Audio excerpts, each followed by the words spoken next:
spread out and kind of see what's going on. So Katie, let's get you unmuted, and let's get to work, everybody. Yes, let's get to work. Temper. And it's got a little wonky because it's frozen into place. So it goes up to 168. Yeah, I'm not saying it. You promise. So just walk around? You got it. I'll be doing round robin. They can give you guys a minute head start. Hey. I just hit 4.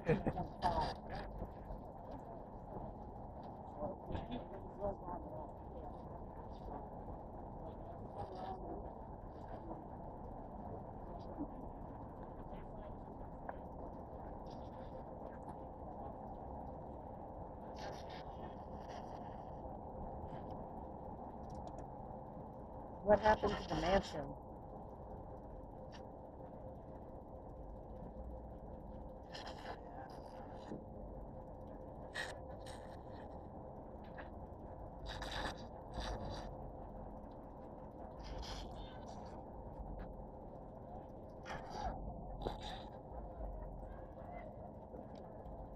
When did the mansion go away?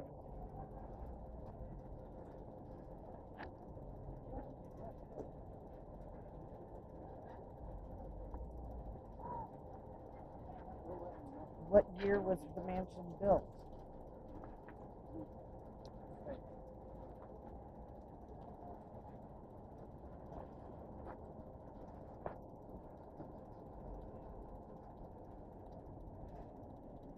Did it have a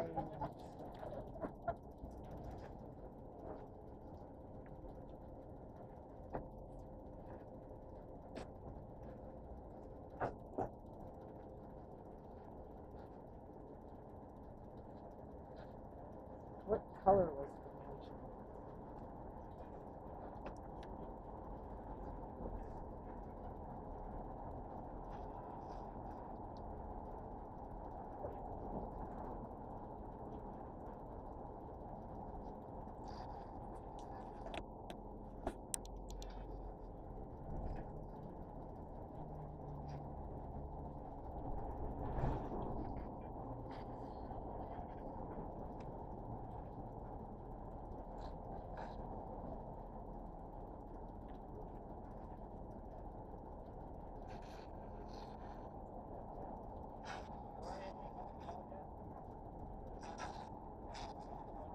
How was the mansion destroyed?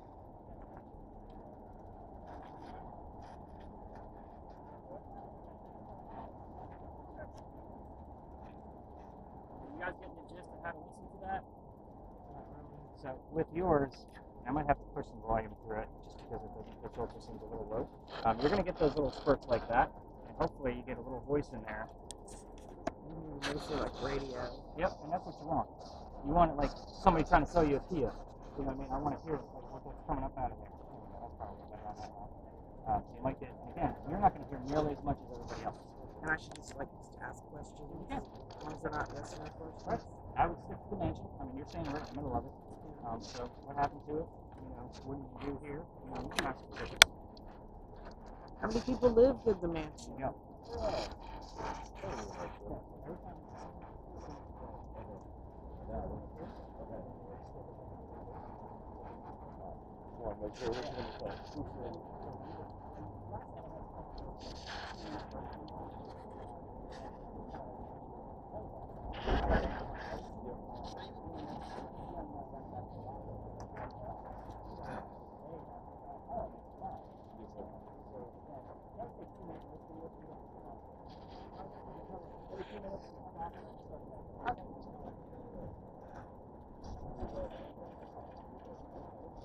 How many rooms was in the mansion?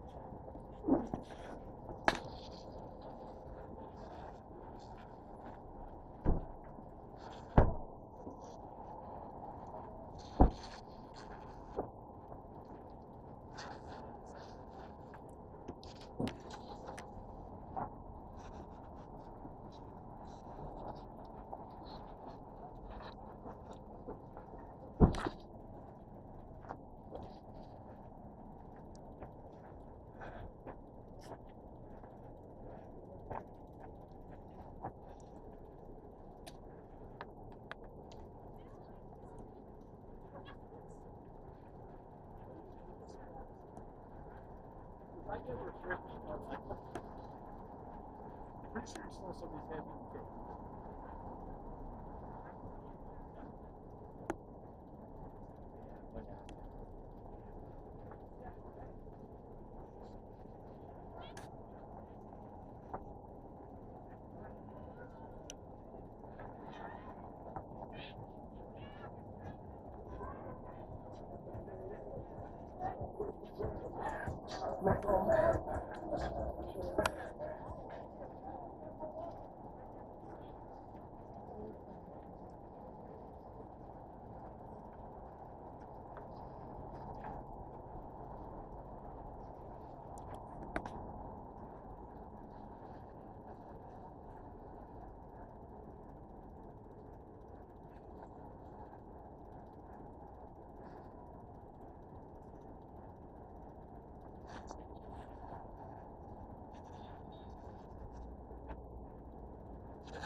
That February 25th, the month that we're in, we're getting closer to it, is actually the birthday of one of the children.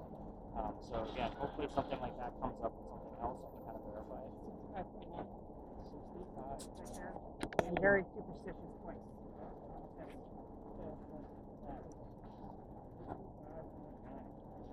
It was over there.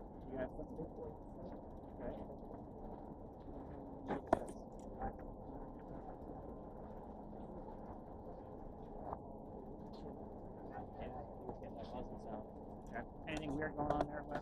Oh, really? And your camera, all the cameras really are not always a real-time moment. Yeah. It's more for me about the review. So if I'm not Okay. following up with you as much as, say, the communicators. I got you. So, and what's relationship here? Married? Am I getting that right? Brother, sister? What the hell do I know? Oh, Lord. No, we are boyfriend, girlfriend. Okay. I always ask. I never know. You could have said dating. It wouldn't have sounded so high school. I know, right? That's why I didn't want to say that. Oh, that'd be nice.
All right, guys, we're gonna wrap it up. Let's go back to the story.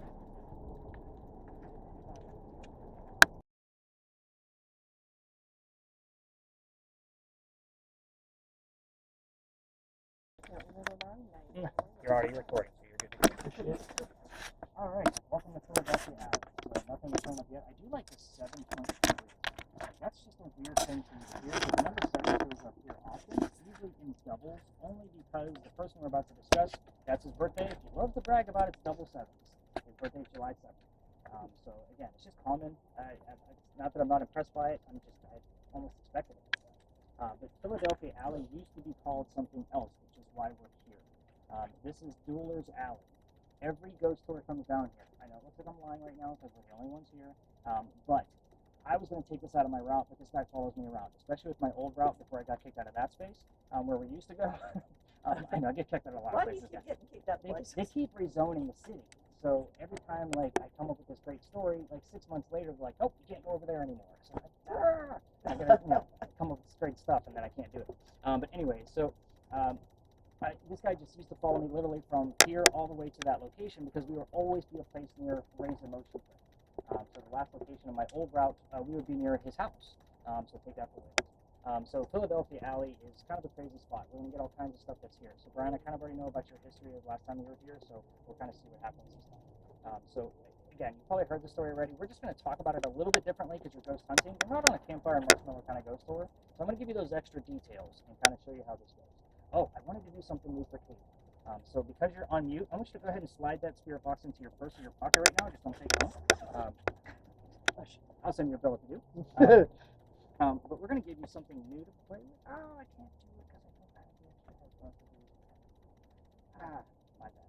My apologies. We were going to use a crazy voice recorder. Regardless, I think we're going to use it anyway, even without the headphones, at least so we can get the recording. This thing can hear a frog fart from a mile away. It's pretty crazy. And because it is so quiet down here tonight, I wasn't going to bring it out unless it was quiet, but I forgot that with 10 people, Jim takes an extra set of headphones that I do carry. So with this, you're just going to point it in different directions because the microphones here can literally, it's directional. So it's going to pick up everything, and I will listen to this full recording when I get back to the office. Normally I have somebody with a set of headphones so you can get the clarity of it in real time, but without those headphones, we're just going to use it in this manner here so that we can at least get the recording. So again, wherever you point that, it's a little bit of weight to it. So we'll see how that actually works out. This is what we call a live EVP session. You guys will see why we're using that once I get into the story. So let's talk about this duel. A doctor moves down here from Rhode Island. His name is Dr. Joseph Brown Ladd. If and while we're here, one of the spirit boxes comes up with the song Brown Eyed Girl, it's not coincidence. We get it all the time because it's part of his name. Anyway, Doc moves here because he's supposed to get married to his fiancée, Amanda. Amanda just inherited a lot of money from her dead parents, and she has an attorney helping her out with all of the cash flow. The attorney thinks that Dr. Ladd is just after Amanda's money, so he tells Amanda to get rid of that doctor fellow. So he moves down here to Charleston to prove that he's not after her money. He's going to start his practice here, make his own money. Well, on his way into town, he had a coachman, and the coachman set him up to be robbed and killed. It's like having a really bad Uber driver in today's world. Sorry, sometimes I get a lot of teenagers, and I have to like really dummy things down because they don't understand the term. So if I'm over-explaining things, just let me know. And it is a good reference. But anyway, somebody was walking by and seeing what was about to happen to the newcomer. His name was Ralph Isaacs. He has the same initials as where the doctor came from, Rhode Island. We used to get the letters RI all the time on regular spirit boxes, like somebody spelling something out. So I bought another device that only gives us letters, like basically a digital Ouija board. We've had the letters RI show up only on Ralph's name, not the Rhode Island. However, that device is now broken because somebody dropped it, waiting on the insurance. So, yeah, very expensive equipment you guys are holding. It's not like I can just drop a bucket and say, hey, I got it overnighted. Moving on. So Ralph tells the doctor, hey, man, I know this guy, the coachman. He's going to try to kill you. I know what he does. I got some friends at 59 Church Street. You can rent a room from them. You'll be safe and good to go. Doc took him up on the offer, and the two gentlemen became friends. The longer the doctor stays here, the more money he's making, proving his point that he's not after Amanda's money. She got wind of this and wrote to him saying she was moving down so they could be married here. Well, Dr. Ladd then became known as the Whistling Doctor. Kind of a cliche, right? Every haunted city you will ever visit is going to have a cliched whistling ghost. We all have one. However, with that recorder that I handed over to Katie, I can't tell you how many whistles we've actually caught with that, and there's more to it. I'll get to it at the end of it. So why are we in this dueler's alley talking about a happy doctor that's about to be married? Dr. Ladd and Ralph go see plays together, but they can't sit next to each other because the doctor makes more money. That's the hierarchy of Charleston. He got better seats. So one night, they go see Richard III, and they're walking home, and they're discussing the new actress they just saw. Doc thought she was great. Ralph didn't. The argument turns into Ralph insulting the doctor's fiancée, Amanda, back home in Rhode Island, and it got really ugly between the two of them, and they went their separate ways. But the next day, Ralph went to his friends at the newspaper, and he placed an ad in the paper telling the whole city of Charleston what he thought of the doctor. Kind of a, you're a disgrace to society kind of shit. Like really bad Instagram posts, right? Against your friends. Sorry, another teenage reference. Moving on. So Doc saw the ad in the paper and rebutted with, let's go to Dueler's Alley, somebody's going to die. So they came down here, and they took their 10 paces away from each other and turned. Doc pointed his gun in the air and shot his one shot. He did not want to kill his friend. He just needed the courage to show up. That's often what happened at a duel back then, by the way. But I also like to point out that this whole argument started over an actress. I like to just point out how dumb shit was in the 1700s. Like, it really got nasty. But anyway, Ralph still had his one bullet in the middle of this duel. He puts it in the kneecap on the doctor. Yeah, kind of nasty. Ralph proved his point. He didn't want to kill his friend either, but he's still pissed and not willing to forgive. Doc didn't die. He fell to the ground. His friends picked him up, took him home to 59 Church Street, and he died 10 days later, after refusing medical treatment. Two things about that last statement that I just said. First off, that date was November 2nd of 1786. Gunshot wounds back then are a lot different than what they are now. Secondly, he is a doctor. He probably just thought he had lead poisoning and tried to bleed it out himself. Obviously, he failed because he died. So, if you come down here on a random Saturday afternoon in the middle of the summer, it always sounds like this. It's always this quiet unless there's other tourists down here doing their normal tours. So that's why we're using the crazy voice recorder. We're probably picking up on whatever that screaming and yelling is over there. And it'll probably come through very clear, even though she has that pointed in the opposite direction. So it's going to be very interesting to see how that actually works out. I don't think we've ever done this without headphones before. Again, all the ghost tours will tell you to listen for whistles while you're here. We have 3 cameras running, plus my voice recorder and our Zoom recorder. If we're going to get a disembodied whistle, more than likely it's going to show up on one of those, what do we got, 5 devices? So take that for what it is. However, when I'm spot checking Stephanie's recording, I cannot tell you how many times I come across the whistling part of a song and then the word doctor from the commercial immediately after. It happens all the time.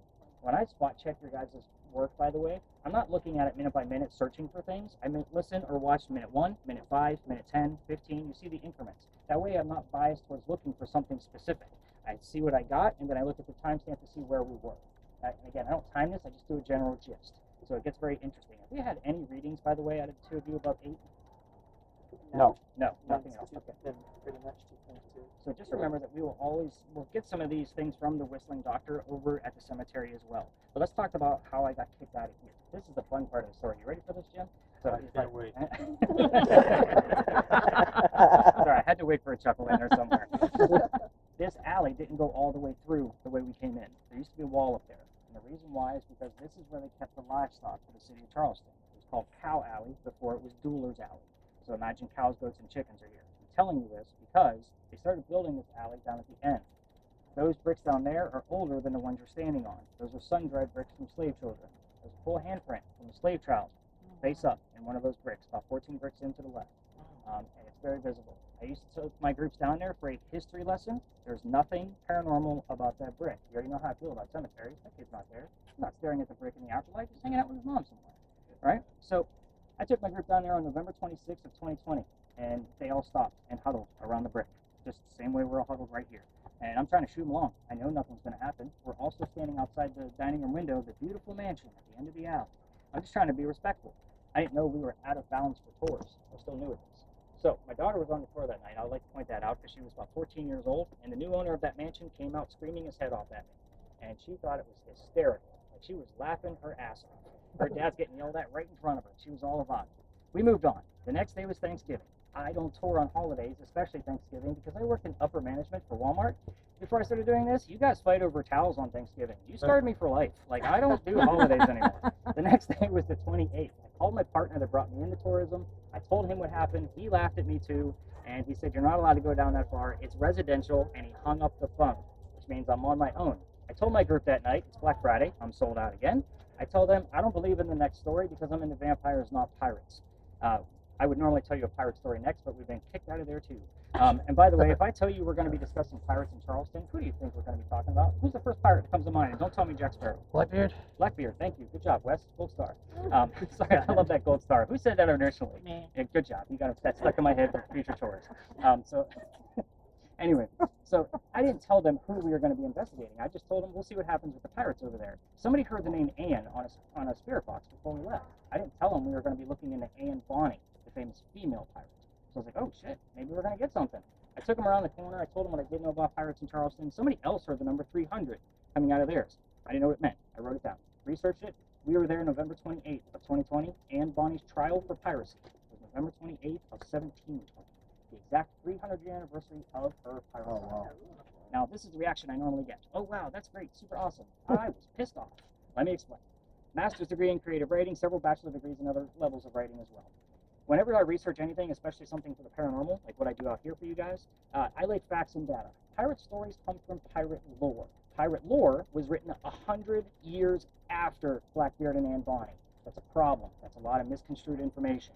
So whenever you guys found something that could have been a piratey term, I had to watch 4 documentaries, play 3 video games, and read 10 textbooks just to try to verify one piece of evidence. However, I came up with this great story based off of how many things were most common, and that used to be my grand finale, was the big pirate story. Everybody loved it, but we're not allowed over there anymore. So what I did was I started telling the story all the other ghost tours tell, and I don't like that story because it does have a curse to it. So one night I was going through the evidence of all of the data, and I found something else. So we're going to be doing that something else. So when we get up and around the corner, I'm going to add the spotlight to Wes's camera. We're going to take a look at his other light. Looks like you're down to 2 bars. We'll get you a brand new one. And I'll kind of explain what the story is. It's very quick, short, and simple because it's brand new for me. Whenever I get a new story, I experiment with it for about 6 months. If we get more and more and more out of it, I continue with it, like stuff like this one, or the Kinslee Mansion. If not, it goes away the following year, and I bring in a new one. It happens all the time. I change this up all the time. I was telling Mike on the way here, I have guests that are local that take this 4 or 5 times a year because I'm constantly changing either the equipment, the location, or some of the things that we're doing. I'm always experimenting. So, Jim, how are we doing on that thing? I see kind of like a crazy readout on your 32 meter. It's loud, but directional. Very directional? Yeah. Okay. Anybody else have anything weird going on with their devices? Anybody listening in? I think Stephanie's the only one listening at this point. Did you get anything while you've been here? No. Okay. Any words? Tears for Fears again. Twice more. Sorry, it's the same lyric. Oh, sorry. It's loud. Alignment, IE, power. I'm looking at could be something. Anything weird going on, Christina? I don't know. It looks like a person, but it's also where the lights are. It's also a lot of foliage. Yeah. So with this one, I usually want somebody like walking directly down the center, like a, kind of very proud whistling doctor kind of guy. Like that's what we caught here before. And somebody like doing a peeker. So they're like just kind of poking their head out every once in a while. Like we have some things from that on that camera here too. I'll look out for proud whistling. Okay. Anything else crazy going on before we leave this space? I'll take a 4.2. That's exciting. It's not, again, anything above 2. Or that. Well, the 4.2 could be from the lights. I'm sorry, we aren't in the alley.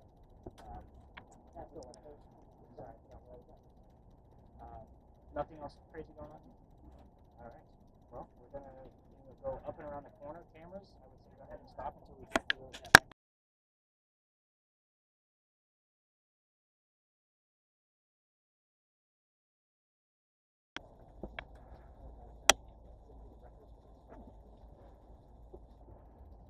How's our workers going?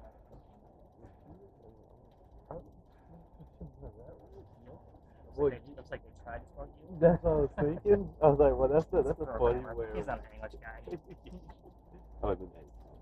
You have laptop. Oh, it's okay. Oh, it's okay. That's just there at the ready in the event that Kinslee finds something, so just so we can prove it to debunk it in real time. Oh. Otherwise, it shouldn't matter. So I'm just telling you that. A few days ago, that's where we were getting those readings last night.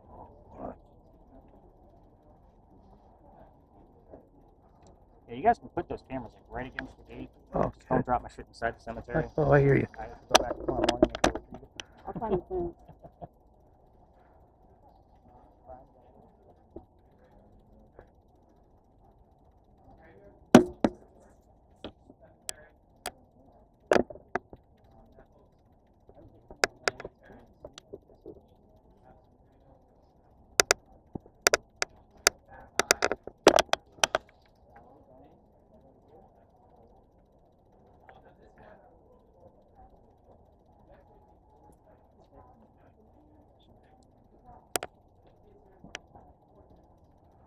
Yeah, I wish we can go inside.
In the beginning, I saw like maybe something flying by. Okay. It's going to pick up on insects too, mind you. Oh no, I got you. Yeah, I was trying to go past the fire hydrant. This is our stopping point. Oh, Darn it. That's a house right there, so Oh, I got you. I try to make sure we're following the rules. So I don't get any more tickets. Have you ever been able to go in there? You can come in here during the daytime. Can't do it at night. They usually shut the gates between 4 and 5 o'clock. Oh, yeah. The only reason it stays open is because John Calhoun's buried here. Yeah. His sarcophagus is way in the back. And anytime there's a presidential, vice president or president buried somewhere, they have to keep it open till 5. Oh, yeah. I think it's probably time to wrap this one up. What's your timer say on there? Lower left-hand corner? 7:47. Yeah, we'll give it another minute or so.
I'm setting up the blue box for you to be able to give us more images that might actually be relevant.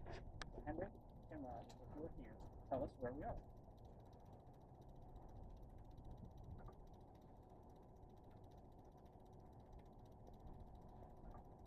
Yeah, the fog smoke is in there. Yeah. You're going to see that ambient, and I put that in there on purpose so you don't fall asleep. You're not going to look for images in it. You'll see images like the one that showed up, and your focus is right here in case it's blurry. All right. Henry? Apple? Which?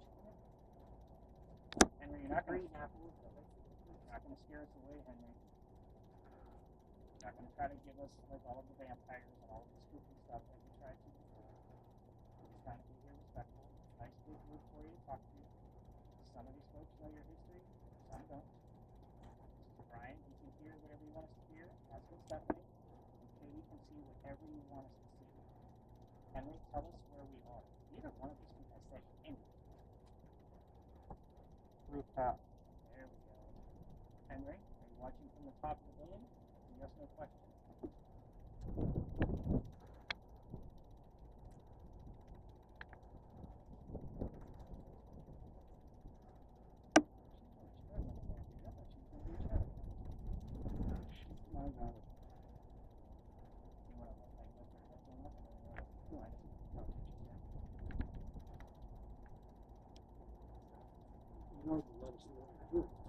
Yeah, I'm not hearing anything.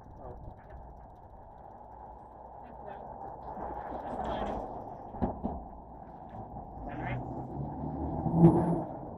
Henry, is it too loud?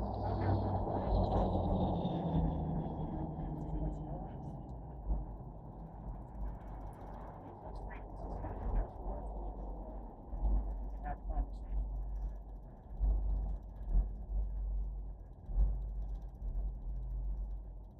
Henry? Let's talk about your work, Henry. Why are we here? Watching your rock and roll? Gloria, that's been your phrase all night. Rock and roll. Henry? Why are we here? What's inside this building? Children. Henry,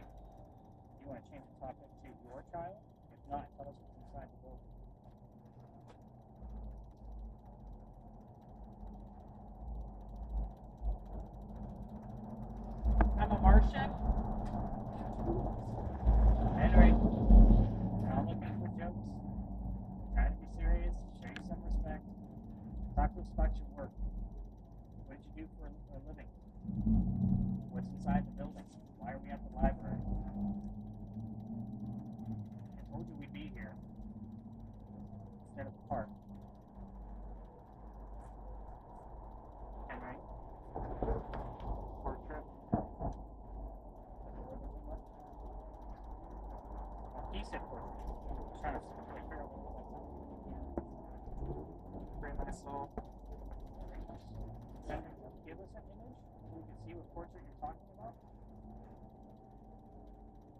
Can you send me an image for the blue box? Yeah.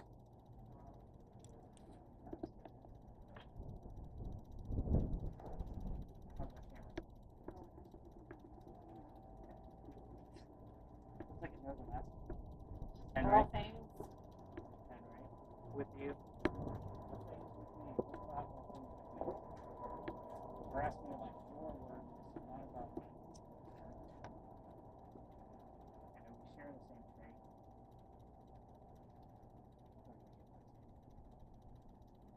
Henry?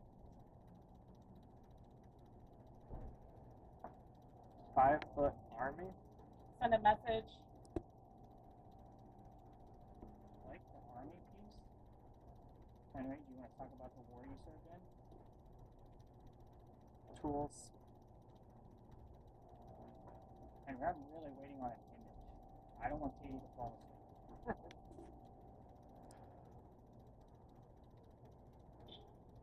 We are running out of time. We're about halfway through, Henry. Tonight. We're only here. Oh, lights.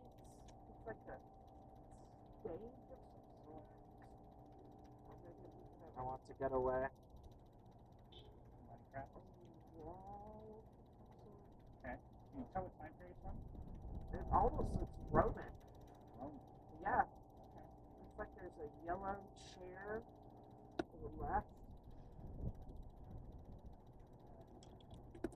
Henry, you gave us an image last night about some of your Too work. sweet. Can you give us something else relevant to that image? It's pretty red. Yeah, it was good. Save it. Henry, you haven't said anything from Stephanie in a minute. Tell us why we're here. Trying to get something out of you that's going to be a direct answer. Like, Consumer access.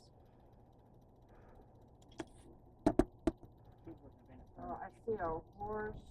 It looks like a cowboy. 1, 2 horses, 3 horses. People are riding them with a fence in the background. I'm gonna say probably. 4 or 5. It's hard to say because I cannot make out the clothing that they're wearing. Well, one of them almost looks like they've got American Indian feathers sticking out the top of it. Almost. It looks like cowboys, really. Henry, we're really running out of time here. I appreciate the images until I can see them, but I'd really like some words at this point. Tell us where we are. Why are we here? I'm dreaming. What are you dreaming about, Henry? Tell us about your work. Is that how you came up with your poetry lines? Daydreams about the war?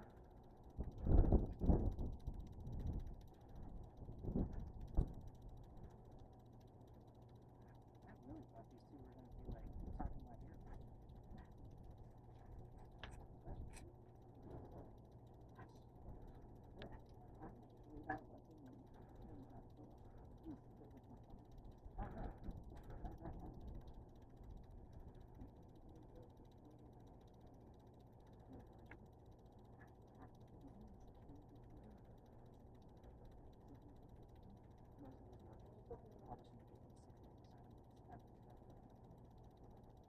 Henry, we're running out of time.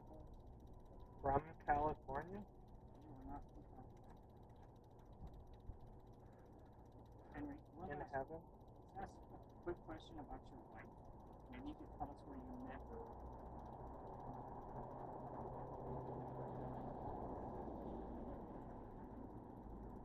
Now it's about a minute and a half, Henry. You haven't given us anything besides a bunch of very confusing images. Being honest. Henry, can you tell us about your wife? Where'd you meet her? Where'd you meet David? Was where it all started. Yeah, where? He was her school teacher, for everybody to hear me. Yeah, another 58, yeah. Henry, where did you meet Katie? Where it all started is not specific enough, Henry. Be specific. she disappeared quicker. She lived way longer than you, like she was remarried.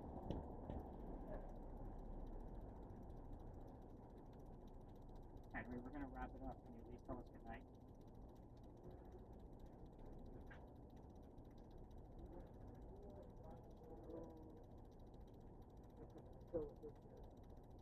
Very interesting. That's fine.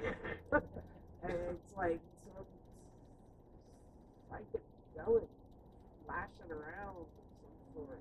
Sure you didn't have a good time before you came to meet us? Right. I'm talking about you. Henry, thanks. What, 5 minutes? Henry, one last chance to say goodnight to us. Going once. Going twice. Alright, let's go ahead and get these blindfolds tapped out. Okay, you go ahead and peel that thing off your face. Let's take a look and see what you got.